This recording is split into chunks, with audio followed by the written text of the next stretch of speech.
അസ്സലാമു അലൈക്കും വറഹ്മത്തുള്ളാഹി വബറകാതുഹു. പ്രിയ ശ്രോതാക്കളെ, അല്ലാഹു സുബ്ഹാനഹു വ തആല റമളാൻ അനുകൂലമായി സാക്ഷി നിൽക്കുന്ന വിഭാഗത്തിൽ അല്ലാഹു ഉൾപ്പെടുത്തി അനുഗ്രഹിക്കട്ടെ. നമ്മുടെ പാപങ്ങളൊക്കെ പോവാനും നമുക്കൊരുപാട് അനുഗ്രഹങ്ങൾ ലഭിക്കാനും ഉതകുന്ന ഒരു നിസ്കാരമാണല്ലോ റമളാനിൽ പ്രത്യേകമായിട്ടുള്ള തറാവീഹ് നിസ്കാരം.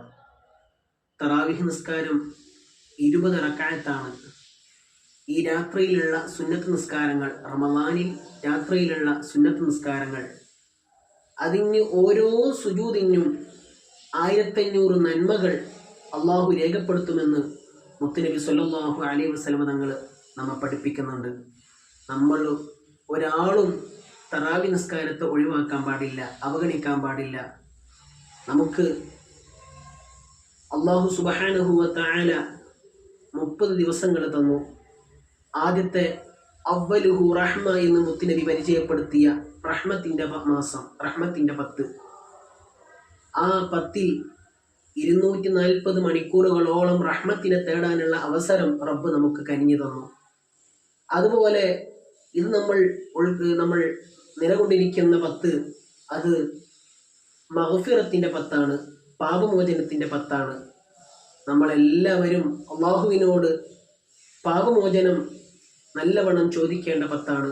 അല്ലാഹുമ്മ ഗ്ഫിർലി ദുനൂബി യാ റബ്ബൽ ആലമീൻ. ചോദിച്ചാൽ ഒരിക്കലും റബ്ബ് കൈവിടുകയില്ല. റബ്ബിനെ ചോദിക്കുന്നത് വളരെ അധികം ഇഷ്ടമാണ്. ഉദ്ഉനി അസ്തജിബ് ലക്കും.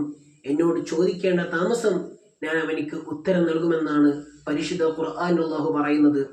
ഒന്നുകിൽ അവന്റെ പ്രാർത്ഥന ഉടനടി സ്വീകരിച്ച് അവനിക്ക് ഇജാബത്ത് കൊടുക്കും, അല്ലെങ്കിൽ അവനിലേക്ക് വരുന്ന, അവന്റെ ദുആ കാരണത്താൽ അവനിലേക്ക് വരുന്ന എന്തെങ്കിലും ഷർ, ആഫത്ത്, മുസീബത്ത് അതിന് തൊട്ട് തടയും.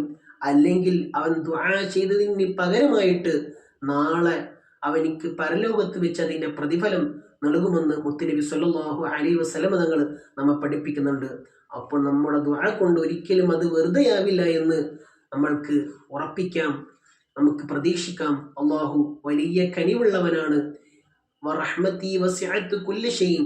എല്ലാ വസ്തുക്കളെക്കാളും അവന്റെ റഹ്മത്ത്, കരുണ എന്നുള്ളത് അത് വളരെ പ്രവിശാലമാണെന്ന് പരിശുദ്ധ ഖുർആനിൽ അല്ലാഹു പറയുന്നുണ്ട്.